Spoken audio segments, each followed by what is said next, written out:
Now that we're done fermenting, well, we have reached our next step, namely we are lagering our beer.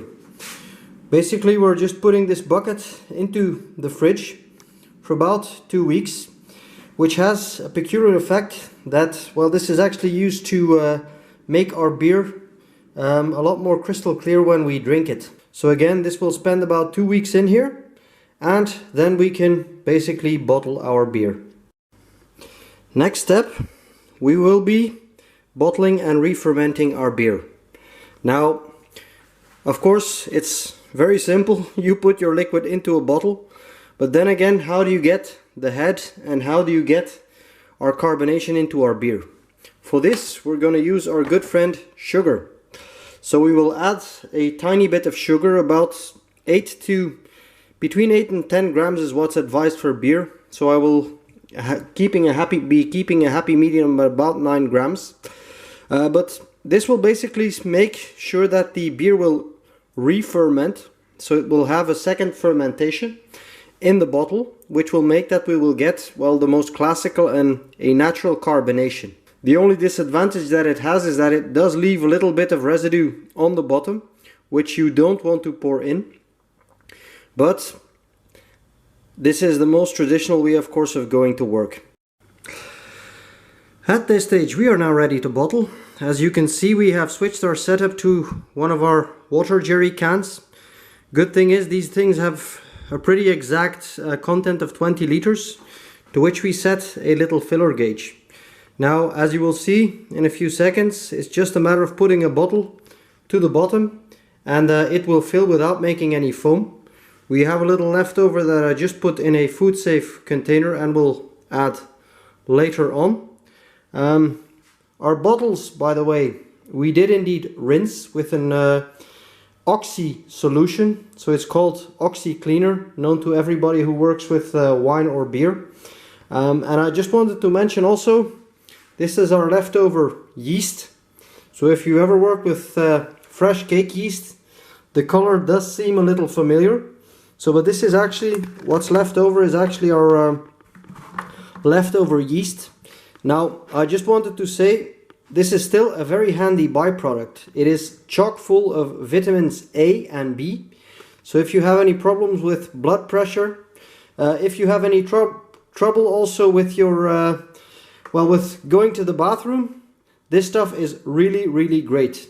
If you don't need to use it for that, I just usually put some water on there and use it as plant food, for which it is also very suitable. So, but the yeast is still something that you can use, and in some professional breweries, what they actually do, if they're using the same yeast, is for 2 or 3 times they just chuck the used yeast onto their existing or onto their new batch of beer, and they just keep the fermentation going like this.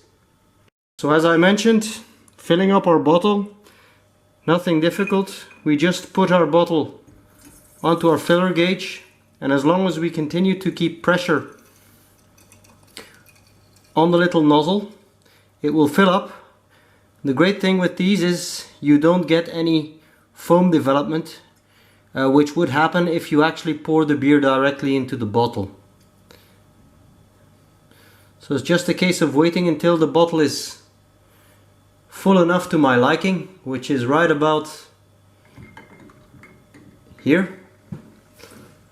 Now with these big bottles, I'm actually using bottles with, there we go, a brace. Smaller ones, so my smaller 33 ones, I will actually be capping with a crown cork, and that will be basically the last phase of our production, or the last phase of production for our beer. So again, with our little bottles, the only thing that's left is basically to put on your standard bottle cap.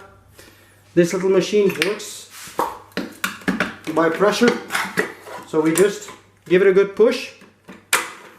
This bottle is now sealed. The only thing that's left to do for all our beer is basically this can go into a nice warm comfy place where it will stay covered with a blanket for about 1 to 2 weeks, after which we should have or our re-fermentation should be complete, and we should have a young beer. Now, depending upon the type of beer, this can still take a few days or weeks, even months, before the beer is actually good to drink. The beer is always, of course, drinkable, but some flavors do need to ripen, or some flavors do indeed need to develop over time. So, but again, next phase, 2 weeks of just waiting, after which we have beer. We are now at the last final, and of course the hardest stage of our production, namely we get to enjoy the fruits of our labor. Now, this also serves a purpose. We have to taste our beer. First thing that we are listening for is indeed the hiss. That tells us that we do have active CO2, after which we can, of course, gently pour our beer. And now it is also time to assess our beer. The only way you can do that is indeed by smell and through taste. Tasting has indeed a purpose when you are brewing beer, and I do advise people to taste your beer at every step of the way. That means when you're filtering your wort, taste. When you've just chilled your wort after cooking, taste it. Your young beer before bottling, taste it. If there is anything off or anything wrong with the beer, your senses, your nose and mouth will pick it up way before it comes to the bottle. So just taste, enjoy.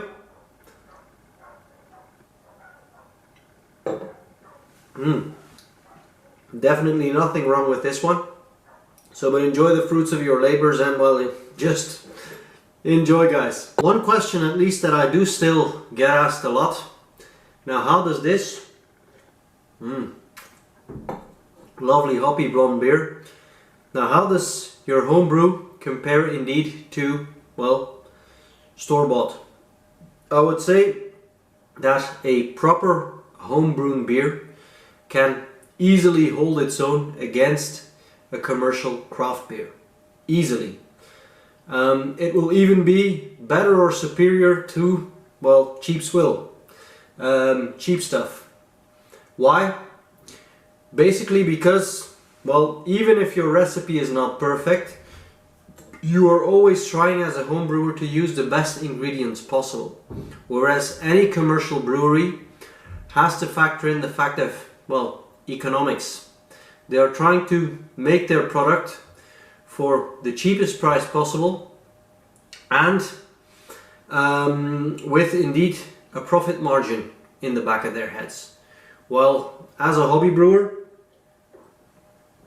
you're not bothered by that. You just want good ingredients to make good beer, which makes that indeed your recipe may not be as perfect as somebody who has spent months or years perfecting a certain craft beer, but again, you're working with good ingredients.